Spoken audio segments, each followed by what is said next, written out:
What's up guys, and welcome back to the ICW TEW save that I was doing. I started this and then I got a bit sick, so I haven't been able to record stuff for a while, but I'm not sick anymore. Hooray! So let's get right into it. So you can see we're here at ICW Fear and Loathing VIII, which is basically, that's like ICW's big show. You know, their Mania, their Bound for Glory, their Starcade, you know, their big show. Not the big show. Not Paul White, obviously. We're at the SCC Hall 3, which is where the show actually took place. And we're just going to jump straight into it. I've already booked it all. No, I was planning to do it, but basically, I've already tried to record this twice when I was sick, and didn't turn out well. It was just me moaning and sounding sad. So, you know, we'll go again. So in our opening segment, out comes Mick Foley. He is the authority figure for the night, the GM, commissioner, whatever. He cuts a promo to hype up the show, gets a 78, and not only does he hype up the show, he makes the blockbuster announcement. Ooh, not the ICW video game, that's cool. I'll probably play that when it comes out on my channel, but ooh, big blockbuster announcement. Oh my god, we've got a TV show, yay! So yeah, I got a TV deal with ICW on BBC Scotland, which is basically probably the biggest TV channel in Scotland, so I was quite happy for that. That's the channel that showed the documentaries about ICW, the Insane Fight Club ones. They're very good. You should watch them. Yeah, so we've got a TV show. Nice. What else was I gonna... Yeah, to give like folk a bit of context, you know, getting TV is a big deal, but in the context of British wrestling, getting TV on, kind of like getting like wrestling on mainstream TV hasn't been a thing since the 80s, maybe earlier. But no, I think it was like 1982, 83, maybe it got cancelled, maybe a bit later. Definitely the 80s though. There's not been anything since. So that's a big deal. And everyone's happy. Yay. And in our opening contest, a match for the 0G Championship. I've actually forgotten who wins all these matches now, so I'll be remembering as we go through. And the match had an average crowd reaction and some decent in-ring action. Davey Boy defeated Stevie Boy in 12-10 by pinfall. Davey Boy wins with the 0G title. Got 41. Pretty alright match. No like major shenanigans or that going on.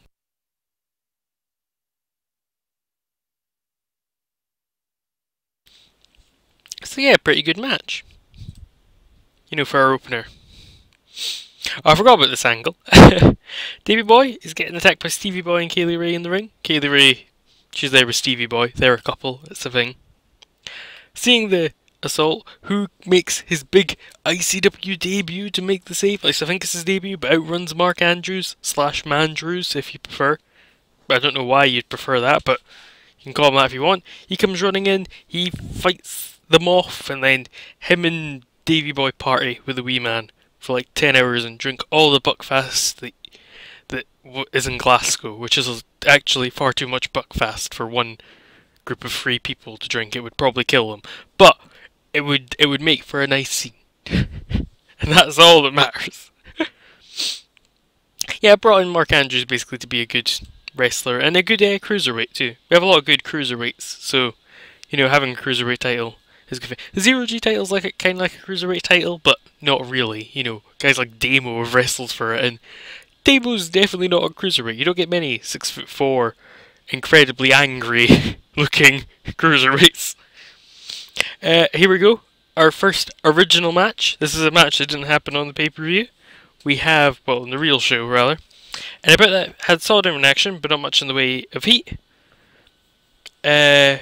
Spud, Joe Hendry, DCT, Mark Coffey and Jackie Polo. To the 55, which is Doug Williams, Kid Fight, Shaw Samuels, Martin Kirby and Tim Wiley. In 2007, when Joe Hendry beat Tim Wiley by pinfall. Got us a 43.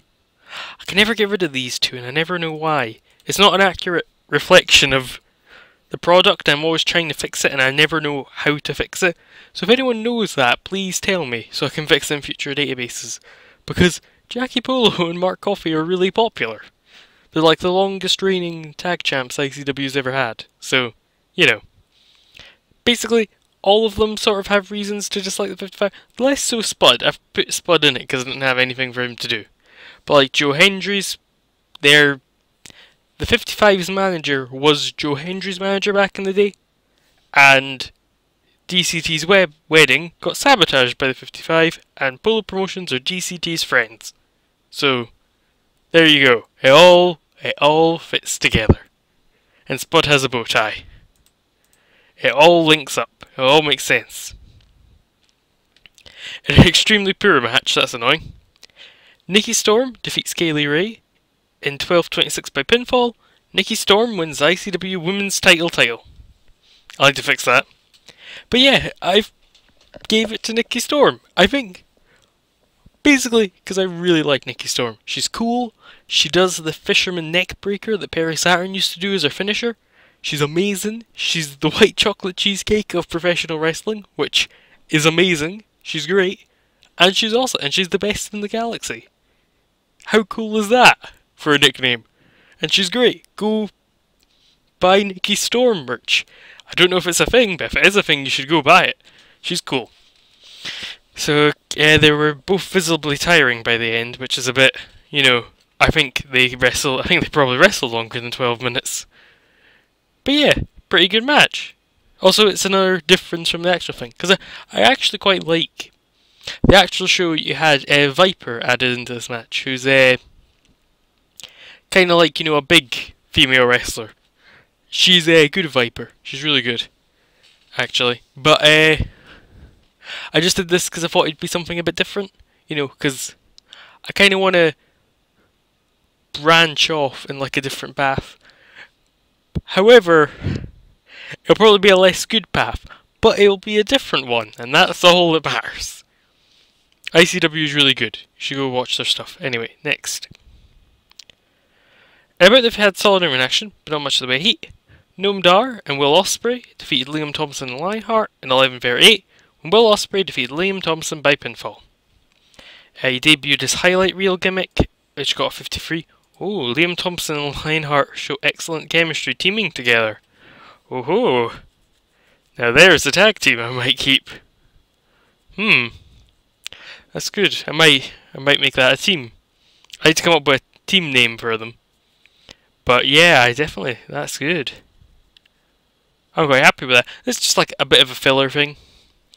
It's sort of, there was a 6-man tag that Dar, Thompson and Lionheart were in. I thought it'd be a good way to bring in Will Ospreay, you know, to debut him. And yeah, I also wanted to see if he had good chemistry with Noam Dar. Then, with the lights cut out, and who do we get? We get Jimmy Havoc, making his return to ICW. Everyone's like, oh my god. And he comes out and he's like, I'm going to challenge. I just put Drew, because he's the champion to begin with. Basically, whoever wins the world title match, I want to challenge you for the world title as soon as possible. I'm back. I'm going to hit everyone with the Acid Rainmaker. I'm going to curb stomp people. I'm going to be crazy Jimmy Havoc. Bah! He doesn't go bah at the end like he's Kermit the Frog. That's what I'm picturing in my head. But no, that's not what happens. Yeah, so 36. Alright, bit low. Anybody that had good crowd and good action? Demo defeats Jack Jester in 12:09 by pinfall. Again, not much to comment on. Probably when I reach the end of the show, I'll explain some of these decisions more, because a lot of them reflect, like, make more sense when the show itself ends, if that makes sense. Anyway, we'll keep going. Which, that's actually happened on the real show too. And following that, we get Mick Foley teaching his student Grado a few wrestling moves and ideas. Basically, I thought it'd be a nice little Mick Foley and Grado segment, you know. Foley's kind of like Grado, you know. He's not someone you'd look at and go, there's a wrestling champion, and Grado's the common man, you know, he's a bit goofy and fun, but he's serious at the same time, you know, that sort of thing.